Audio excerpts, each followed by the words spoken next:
生之年，我竟能再次见到真正的18剑阵。方才只见17剑，未见这第18剑。第18剑，不论胜负，只论生死。那就和你论一论生死。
能接住我的剑，你很不错。我能看出来，你不知是受了伤，还是大病初愈，真气很不稳固。但是下一击七星连珠，你一定接不住。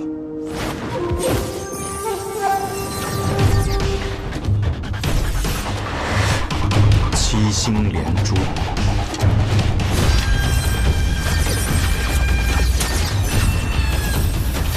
这是我祖传的剑招，杀死过5个乱世之王，用来对付你一个暗河杀手，这是你的荣幸。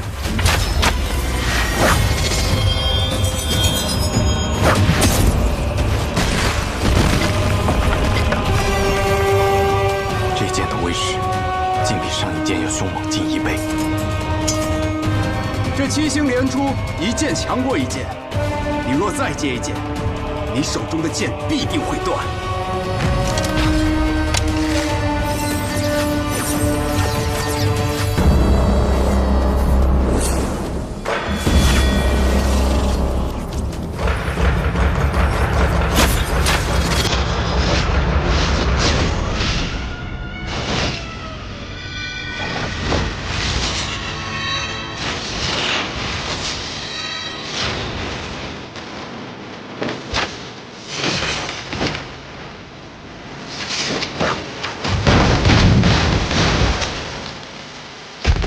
这是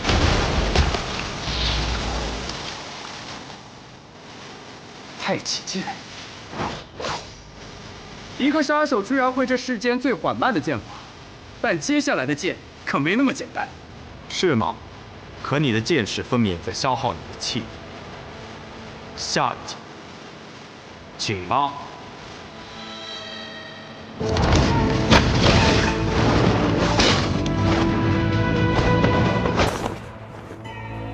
我还剩最后一剑，而你必死。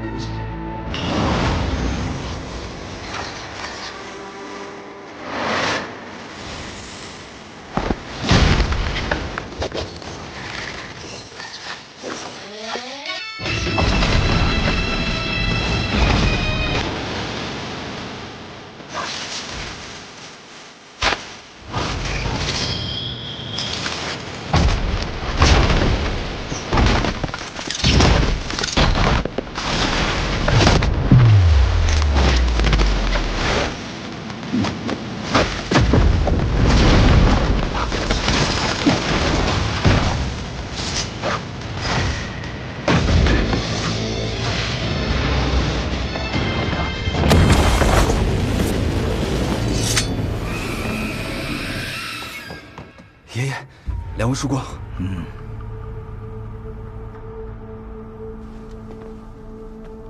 来了，是责怪我来晚了？你二人便是暗河现在的掌事人？哼，看起来很是年轻啊。暗河大家长苏山河，见过三位前辈。旁边的这位是苏沐雨，是如今的苏家家主。敢问前辈们尊姓大名？谢必佑、穆福生、苏子言。你们姓谢、穆、苏，是暗河三家之姓。你们是？他们听了我们的姓氏，很是惊讶呀。不错，我们和你们暗河那三支，本就是一脉而成。当年，我们的先祖，有些人去了江湖，而有些人则留在了这里。我们三个人，就是留在这天启城这一脉的后人。是你们的先祖罢了，并不包括我们二人。我与昌河皆是无名者出身，身上并未流着三族的血脉。暗河三家已经被你们这些外族人掌控了，难怪你们会闯到这里，要与我们影宗作对。哼，新旧更迭，本来就是这世间的规矩。哎，年轻人，你们今夜来此，是要闯这万卷楼？是。哼，可这万卷楼没有金银财宝，也没有武功秘籍，只是藏着那天下的隐秘之事。你们来这里是为了什么？既然藏着天下隐秘，自然也包括暗河的隐秘。你们想毁掉万卷楼？是又如何？不仅要毁掉万卷楼，也要斩断影宗和暗河之间所有的牵扯和关系。看来，开国时期，先祖想用影子来守卫天下的愿望，终究是破灭了。早就破灭了。暗河和影宗早已不是守卫天下的影子，而是站在阳光下的那些人，争权夺利的棋子。可斩断联系，就凭两个无名者吗？凭我足矣。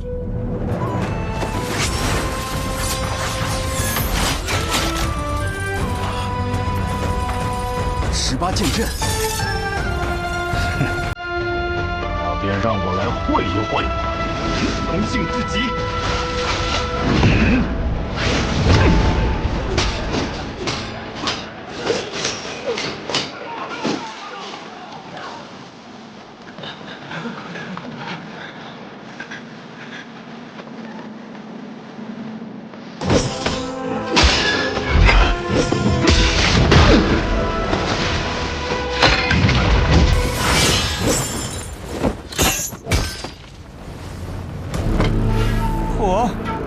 这都是个高手哦！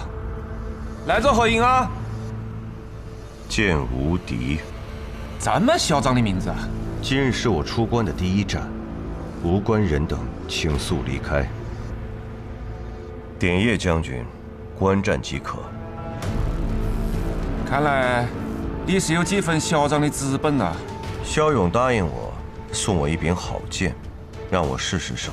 看来你就是我要寻的那柄剑。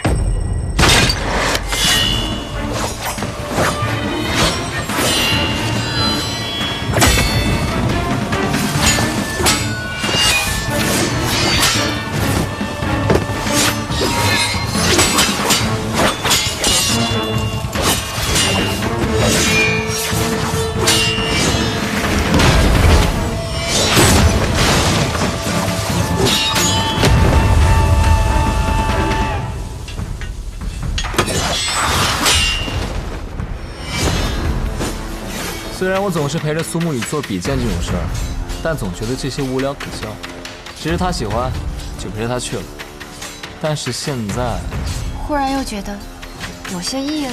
不是，忽然觉得更可笑，因为苏沐雨好像打不过那个人。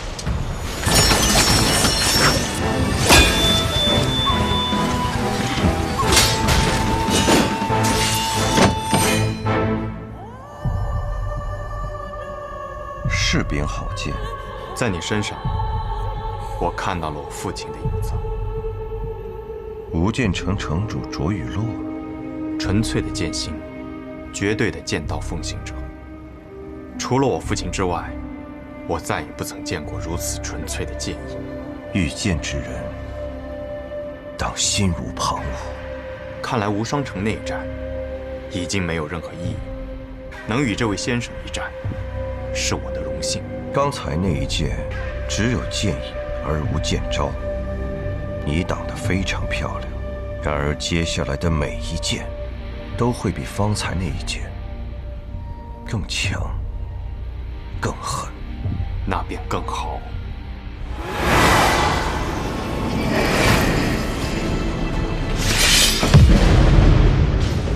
真正厉害的剑道高手，都有属于自己的剑意。他的剑意，在一个“纯”字，没有任何杂质，10年磨一剑，真正纯粹的剑意。你有没有感觉，似乎天要下雨了？啊？好像是有几分凉意。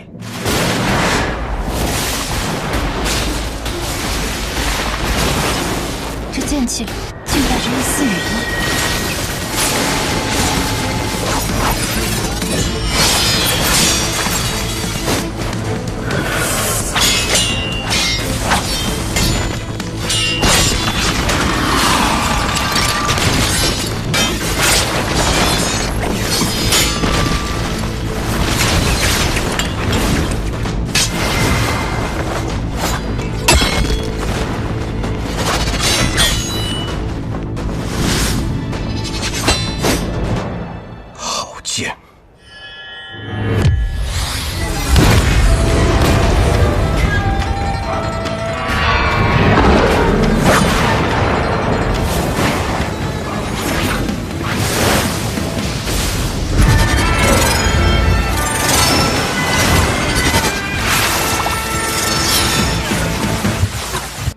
看来是一场精彩的决战。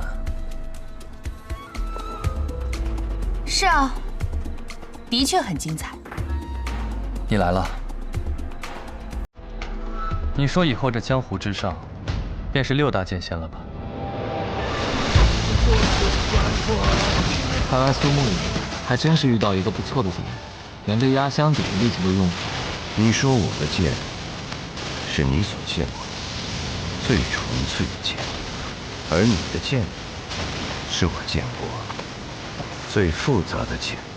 在你的剑意之中，包含着太多的情绪，有愤怒、不甘、隐忍、妥协，甚至还有温柔，几乎囊括了一个人身上所有的情绪。你究竟是经历了什么，才能挥出如此复杂的一剑？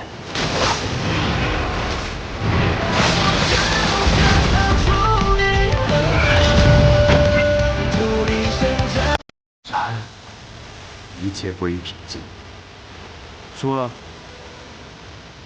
赢了。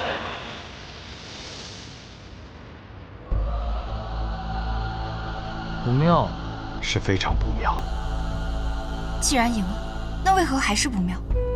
因为苏沐雨用了最强的一剑却没有杀死他，而对手还未尽全力。方才那一剑很不错，能告诉我剑名吗？羽氏。羽氏。我自称剑无敌，然而我出关的第一战，面对到的第一个对手，我却输了。不过经过刚才那一剑之后，我又有了新的感悟。接下来这一剑，你必败，必死。我来吧，让我再试试。你们一个也跑不了。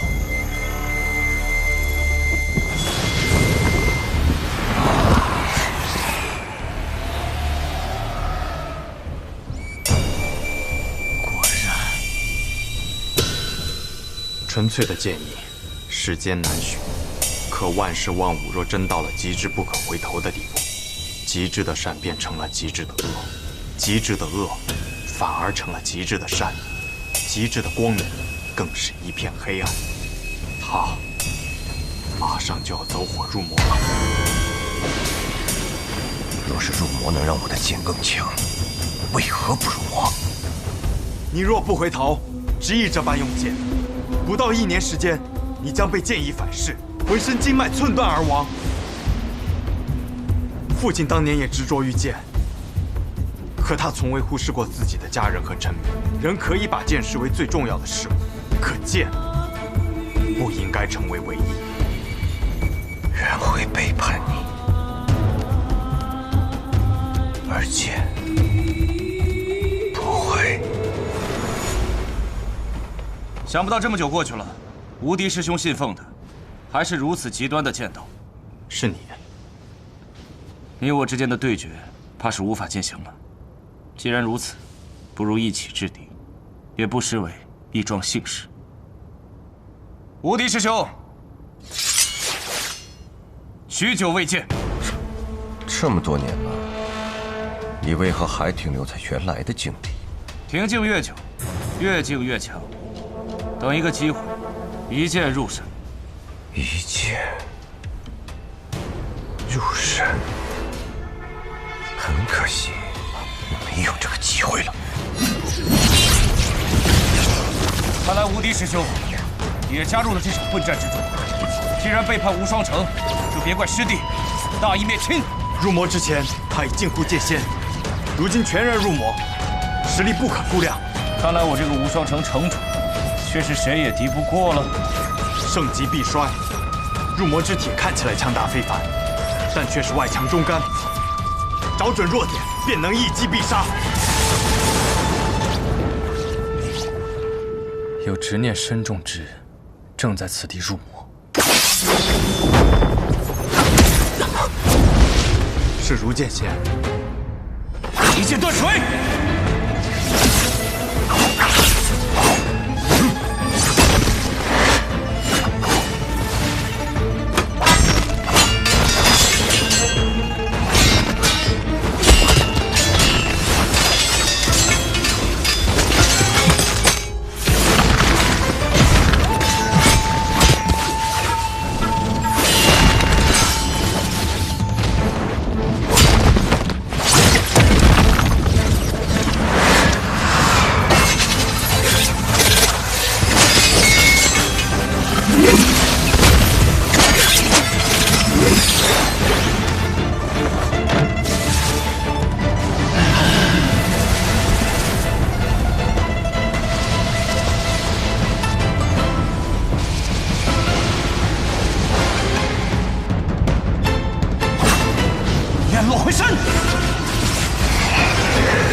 我也有一剑。剑名：山雨晚来。空山新雨后，山雨晚来去。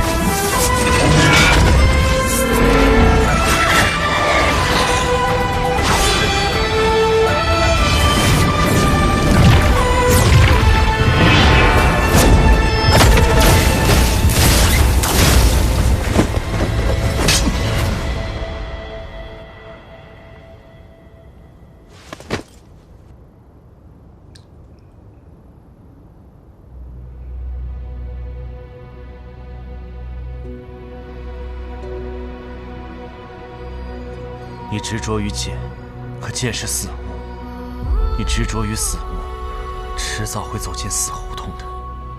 可常伴我身的，唯有一剑。除此之外，所有事物都离我而去。无敌师兄，我没有胜，但你也不算赢。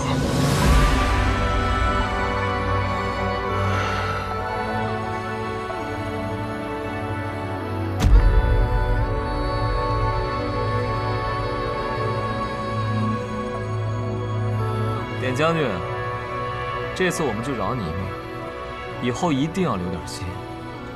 暗河的主意，最好不要再打。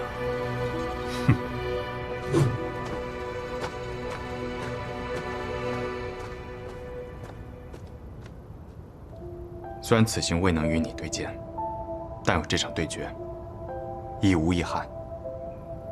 真没想到，在暗河之中，居然会有你这样的剑。怎么着？暗河之中，都应当是我这样的人。你们俩别站着了，今日使出了这么多损耗的剑招，还不赶紧坐下来调息一番？记得啊，平时打完架一定要赶紧及时注意调息。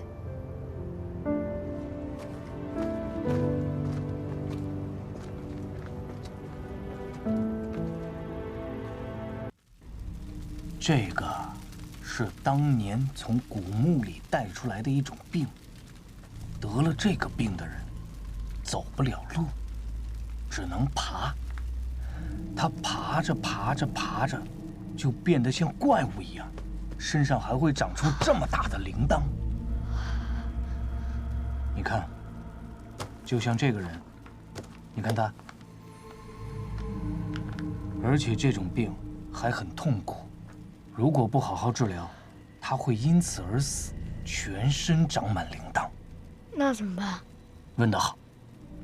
看这里，这种病用狗的结石才能治好。那要是治不好呢？要是治不好，得了铃铛病的人就会变得像寄生虫一样，喜欢趴在别人的背上，再也不下来。三叔，你又骗我！领队，找到了。好。三叔，后来呢？后来啊，后来，你该睡觉啦。三叔要去做事了。三叔，我还想听。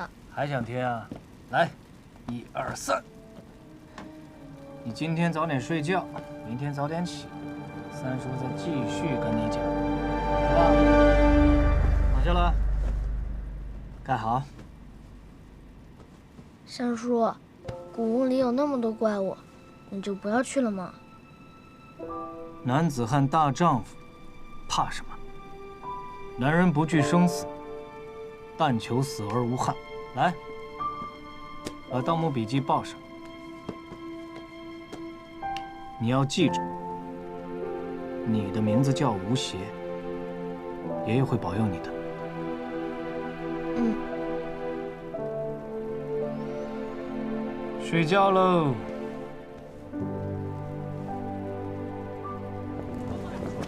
20世纪80年代，东南亚某国的一架飞机在西南边境坠毁，撞入山城，撞出一个古代墓穴。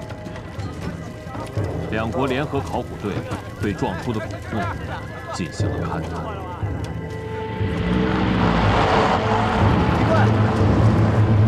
一队，在前面。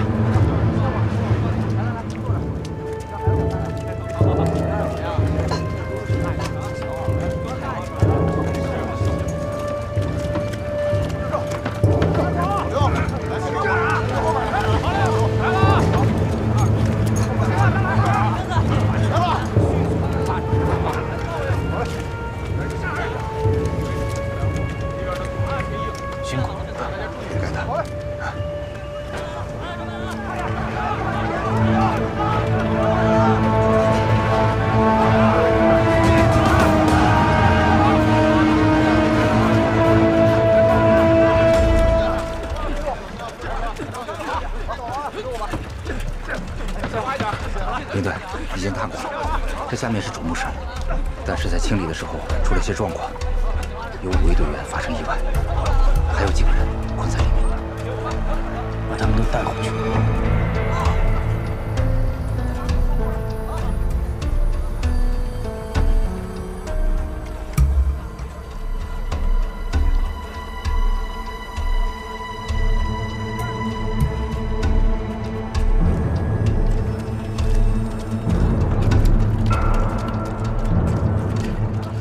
救人！开门！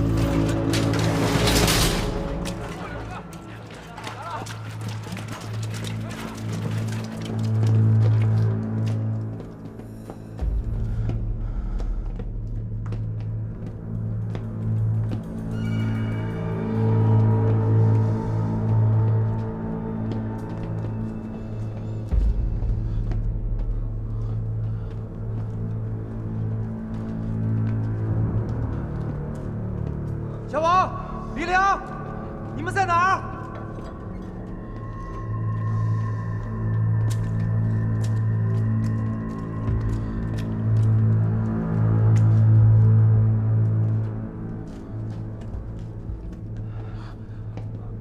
这个洞之前有吗？啊，这个洞是刚刚发现的，人可能就在里面。前辈，好。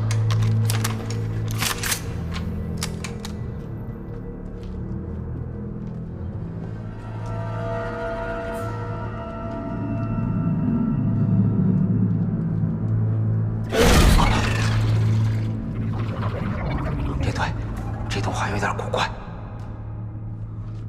大家小心！哎，大家小心点，走，走。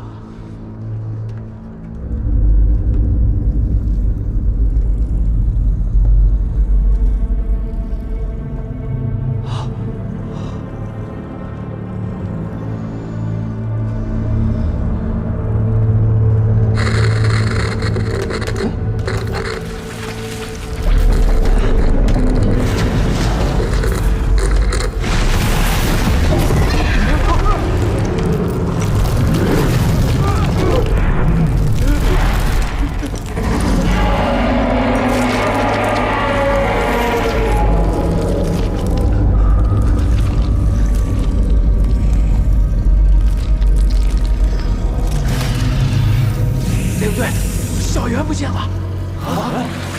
何在？刚刚，刚刚！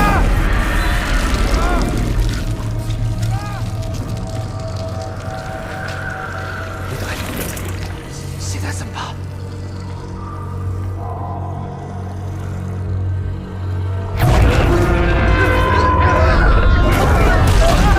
快撤！ 快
你谁啊？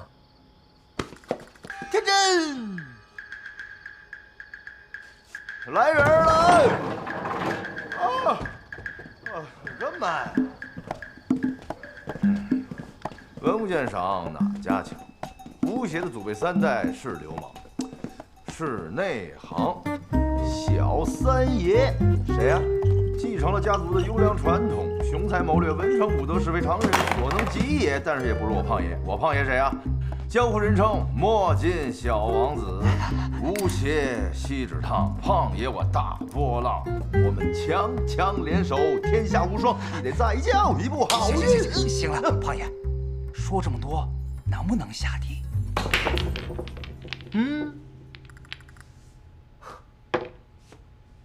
你先跟我说一下什么情况？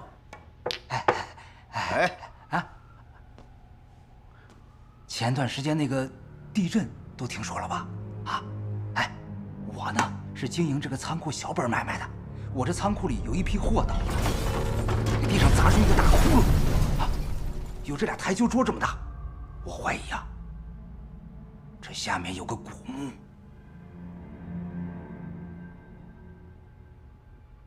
古墓，你找考古队吧，我给你个电话。我们先到场，不合适。我知道要找考古队，但是一通知我不就得停工了吗？万一什么都没有，就是一普通的洞，我就自己填埋了。天真，你看这小老板还挺实在的哈，专门就找到咱们了，没找别人家吧？没找。你看看，就找咱们一家啊。你说咱们要不要考虑，就把咱们那些买卖，那些大买卖、小买卖，就让他们都先等等，把这哥们儿这小事儿给办了。对，急茬不急茬的，容易，对吧？对。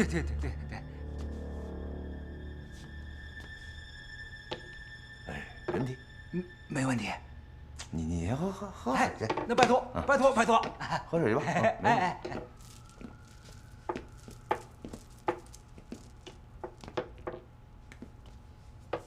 3月没开张了，把水都给掐了，还有这电闸早晚也得给拉了，还让不让人活？我们是干什么的？我们是干古董铺子的。你每天给我接这种奇奇怪怪的活，你以为我们是 X 档案啊？是不是都是为了挣钱？这个时候还挑活呢？6万呐！那傻老妹给6万，够咱们吃半年方便面的。6万，干不干？我保证啊，真有宝贝胖爷，我立马上报国家。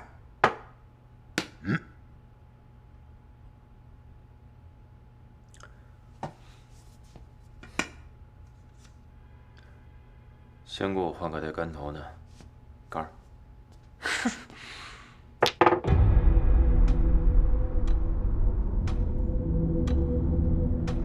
我叫吴邪，我爷爷是新中国成立前有名的盗墓贼。他有一本神秘的笔记本，据说里面记载了他年轻的时候在崇山峻岭中盗墓的各种经历。这本笔记本就叫做《盗墓笔记》。自打上学开始，就有很多人认为我生在这样的家庭，一定会经历很多传奇。但其实家里人一直都不希望我进入这个行业，只有我三叔支持我。但他走南闯北，经常不回家。有次外出后，他就再也没回来。我经常梦到他，而且都是噩梦。我一直寻找他的踪迹，但是都没有找到。我想，他可能已经死了。后来我瞒着家里人，跟着我爷爷笔记上的记载，进行了很多冒险，认识了很多伙伴，其中王胖子和张起灵2个人和我经历最多，我们被称为铁三角。如今我们3个已经金盆洗手，王胖子和我在梧州做生意，我成了文物研究所顾问，而张起灵则在深山隐居。平时的我除了做一些古董生意，就是帮助别人做顾问和咨询。如你所见，并不成功。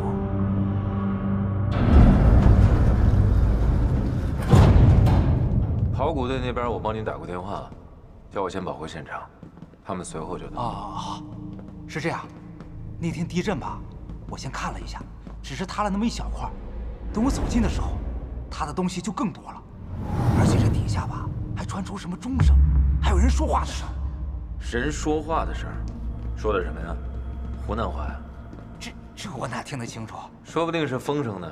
那个说话声特别真真的，你知道吗？就是你虽然听不清楚，但你肯定知道是人声。哎，看见了吗？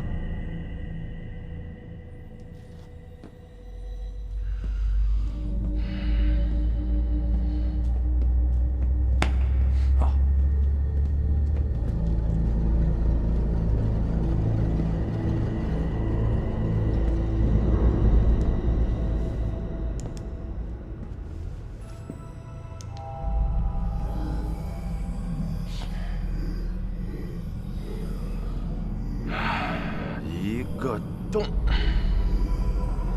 这个洞壁啊，是用水泥加固过的。如果盗洞是用水泥加固过的话，只能说明它来回需要很长的时间。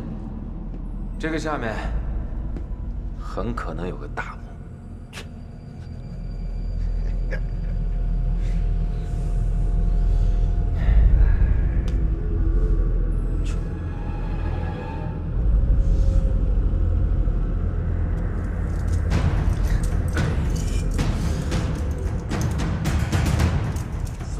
你，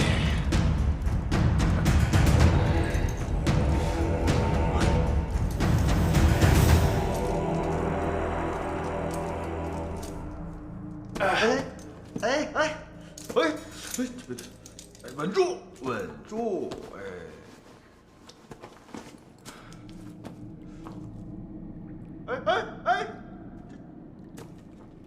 行不行啊？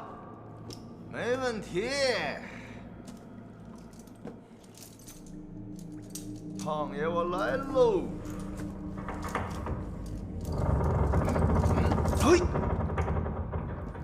嘿，落地姿势很重要。胖爷，我宝刀不老啊！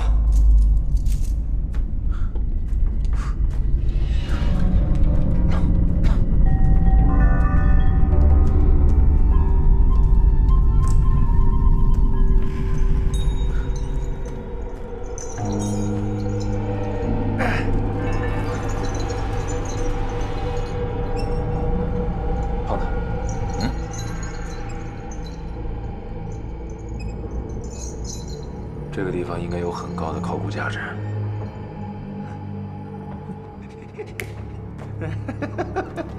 这是什么东西啊？这可都是吊葬古棺，保存完好。天真，我们这么重大的发现，怎么也得捞份奖金吧？啊，还有奖金？那必须的呀！胖子，你看见这些棺材上的浮雕没有？上面刻的都是乐师。 每个乐师拿着不一样的乐器，这可能葬的是一个乐队啊！那也太浪漫了吧！你当年到这种地方都会吓得尿裤。说什么呢，死胖子！我们什么场面没见过呀？天真，是不是膨胀了呀？我替小哥修理你啊！你修理我？我跟你说，我等这一天我等了很久了。来呀！哦。 看我黑金刀！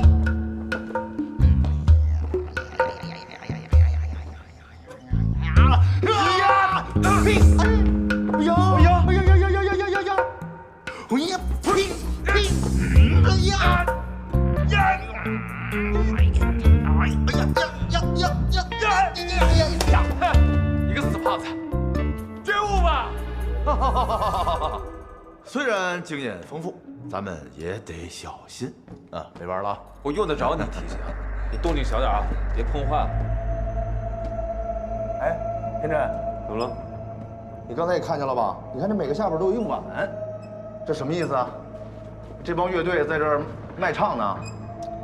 你这光看着碗了，没看见上面的水滴啊？我看见了，这都拉了汤了。你看，这个叫棺木。棺木？对，它不能落在地上。 像这样一个棺材里的棺木，能滴上百年。所以棺材下墓的时候，人们就用这个碗在下面接着棺木。哎，你看，你看，哎，那这接这么多棺路，这是要干什么用啊？这是？哎，你这个问题问到点儿上了。我学习学习。棺路的作用，我也不知道。我只是在我爷爷的《盗墓笔记》上看见。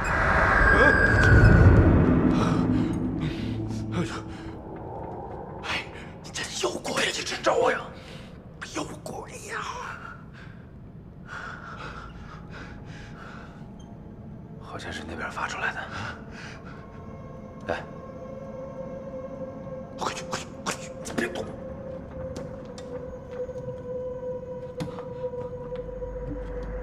快去！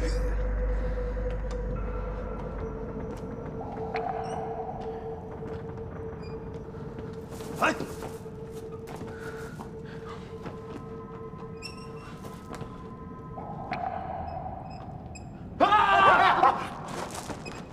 哎呀，诚信是不是？你说你是著名的胖爷，怎么胆儿越来越小？是不是跟岁数有关系啊？谁害怕了？啊？我害怕过吗？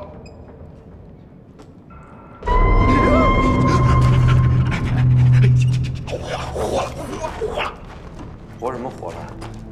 这是因为我们进来之后，这里的温度发生了变化，然后棺材里的木头的缝隙，因为空气的流通，产生了细微的摩擦声。奶奶的！我饭碗给你搬出来！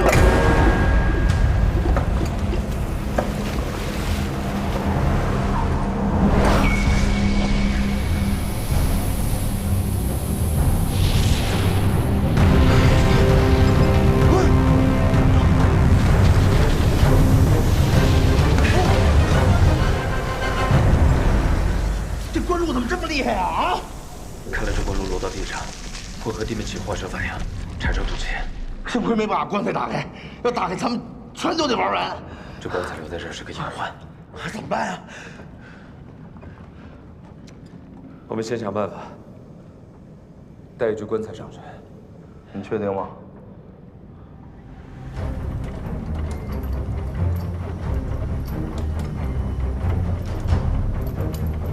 胖子，千万接住了啊！没问题，胖爷我胆儿大心细，一滴他也漏不出去。哎，怎么停了？哎，拉呀！怎么回事啊？上面睡着了？哎，怎么停住了？啊，什么情况？老板，好像卡住了，想办法呀！听见没有？干嘛呢？干嘛呢？人呢？拉呀！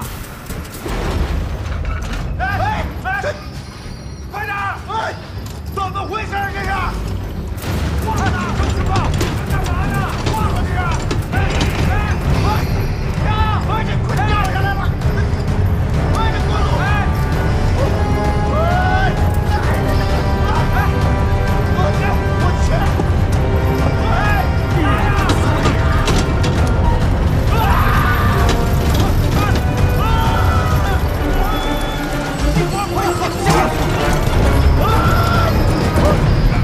你大爷！这弄死人了！干嘛呢？啊！棺路都要露出来了！没事吧，胖子？马上就好了，等一下啊！哎，没事。5倍，哎，加5倍钱，少别5倍啊！我这精神损失费，明白吗？差点死人，这人不上来你担当得起吗？你担当得起吗？上，你还希望我上不来啊？哎，你居心何在啊？你摊上事儿了，知道吗？不是，你还专业的吗？什么专业的呀？行了，有你就专业不了。哎，我要不专业，没专业的，告诉你。走了，不是那个。好了，打钱啊！差不多了，行，走。哎，你等会儿，等，我跟他交代点事儿。吴老板，那个刚刚不好意思啊，吊车出了点问题。那个，这个闹鬼是怎么回事？你们听到的钟声和人声，我猜测啊，都是这些棺材里面发出来的。这里所有的棺材都来自一个汉墓。这棺材里面葬的是乐师和他们的乐器，正好是23个。之前地震的时候，因为这些棺材全部都是悬挂着的，地震的时候发生震动，里面的乐器就会发出声音，就是你们听到的那些声音。这个洞的下面有比闹鬼更可怕的事儿。不是，看到这些官路没有？这些官路都有剧毒，必须要用这些网给接着。下面一共那么多具棺材，如果里面的官路全部都泄露出来的话，这方圆20-30里的人全部都得遭殃。等考古队来了，你跟他们说，他们交代过的事情，我们已经全部处理好了，剩下的全交给他们了，行吧？好。哎呦，别聊了，哎，走。大钱啊，别的不说了，这跟我没关系了啊，出了事自个儿负责啊。好，别忘了打电话。没关系了啊，说清楚了啊。好，哎，走。咱也看看。我特别感谢啊，我到时候有什么问题，我就直接跟考古队说，第一次直接跟他们说就行。别摸了。别动！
说这个，整天要死不活的，啊，没事就发呆，干嘛呢？这是啊，出院都1个多星期了，天天这样。跟你说话呢，哎，你要是有什么心事儿，你跟我说啊，你别自个儿掖着藏着，行不行？要不你就掩盖一下。人家都是产后抑郁，您倒好。下个墓，给吓着了怎么着？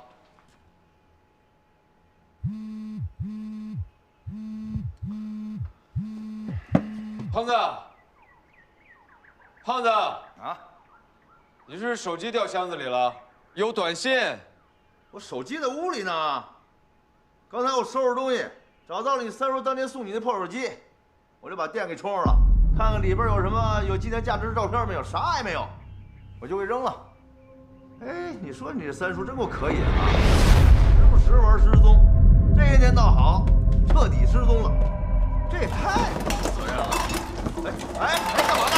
哎，你还搞破坏，你不干活去？哎，怎么又来了精神了你？哎，怎么回事？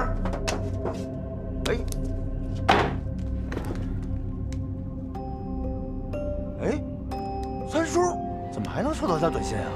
我去，我看看。哎，充电器，有，给我吧，快帮我充电，给我。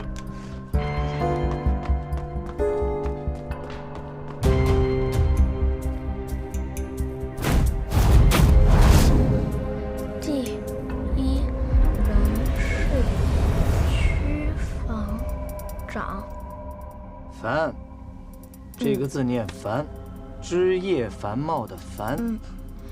第一人事区房长翻开，看不懂吧？不懂。这个是密文，从表面上看不出它的含义，只能破解了之后才能获得里面的信息。把每一个字都拆成笔画，每一个笔画对应相对的字母。看第一个字，地，拆成竹，竹字头。弓，弓、提手、提手、撇。这条短信是用他的方式给我加密的。他原来总跟我打这种哑谜，用这个方法来训练我。三叔可能真的还活着。哎哎，甜甜，快，看，多少了？你看，这儿呢。北新桥，朱颜怀玉，韩德义为人。朱颜怀玉，韩德义为人。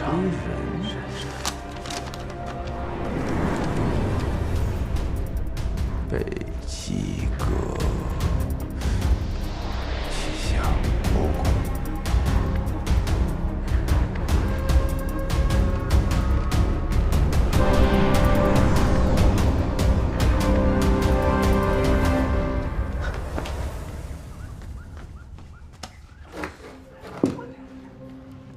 郭千子，南京鼓楼东，北极阁气象博物馆，221储物柜。这什么意思啊？这是一个地址。废话，三叔让我去这里拿货。拿货？这种信息只可能是我三叔给我发的。你三叔给你发信息让你去拿货，那你三叔这么多年是不是上哪儿发财去了？啊？哎呀，我怎么没想到啊？他该不是挖到什么大宝贝了吧？让你去拿去，是不是？你三叔可真够意思啊！里边肯定有宝贝，你信不信？肯定有，这回咱们得去了吧？现在就去。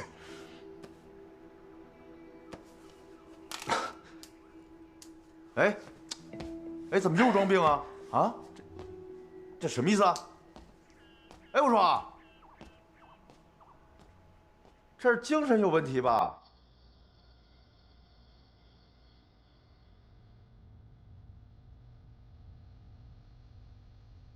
大侄子，生日快乐！交女朋友了吗？记得带回来给三叔看看。大侄子，在外面记得保重身体，有事就跟三叔说。大侄子，快来，给你带了好东西。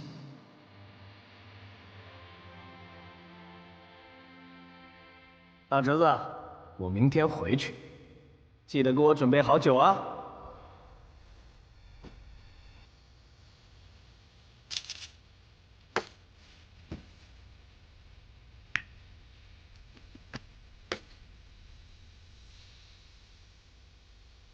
哎，医生，我的朋友怎么样？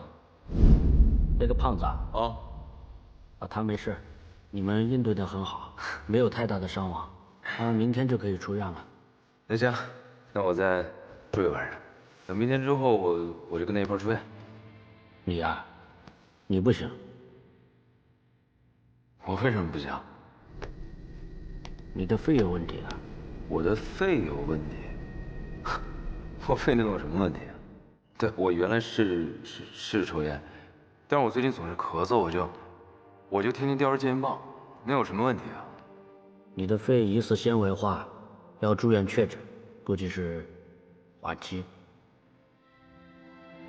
晚期？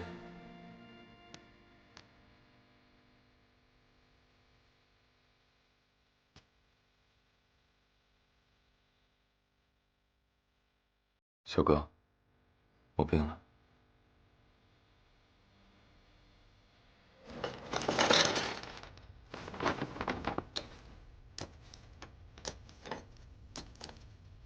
你这个情况大概还有3到6个月时间，肺移植的价值不大。这里有3种药能够暂时的医治，你先吃这种白色的，等到开始剧烈咳嗽和咳血，那就吃蓝色的。等到呼吸衰竭，开始呼吸困难，就吃红色的药。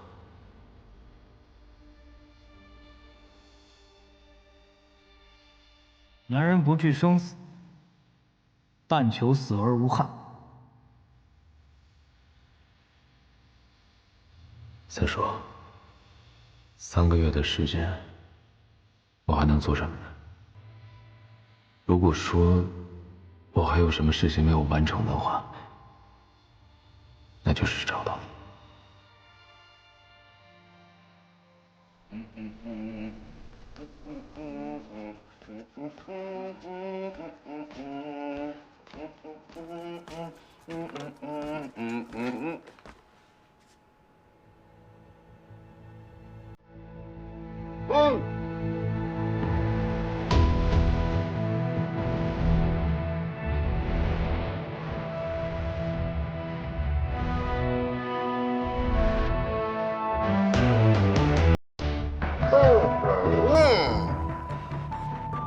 走。导演呢？北极阁，气象服。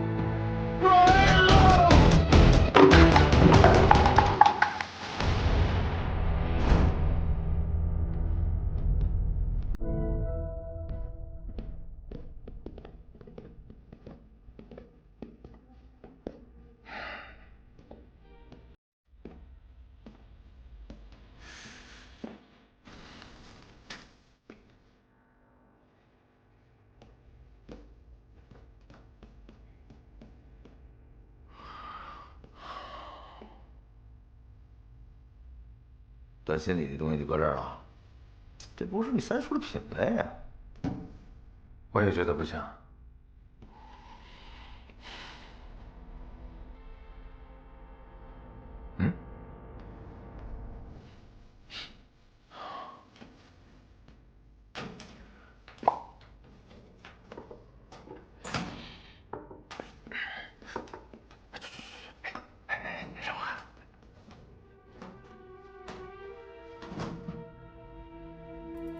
傻了吧？我跟你说，那就是一垃圾骗人短信。或者呀，你三叔早就发了，你才打开手机，你看见的时候，人家早就给取走了。这种地方一天打扫一回。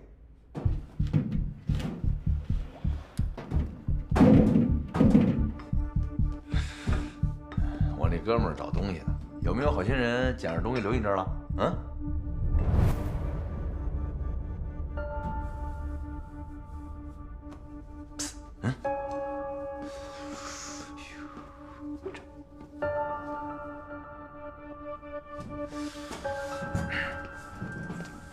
哎呀，三头子，哎，我是哎呀，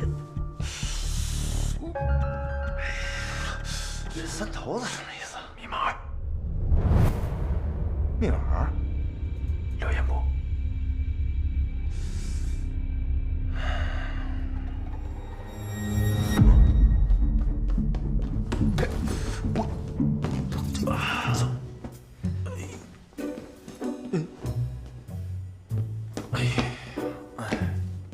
看什么看？没见过这么灵活的胖子啊！让我们一起跳平湖吧！嚯，这得多压抑！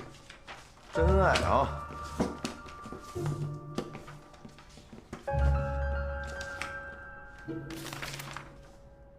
哪儿有？包子，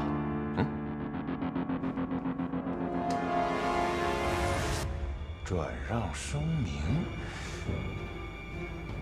资江小松山长平路甲一段87号地段无偿转让给无锡，转让人物3姓，是不是？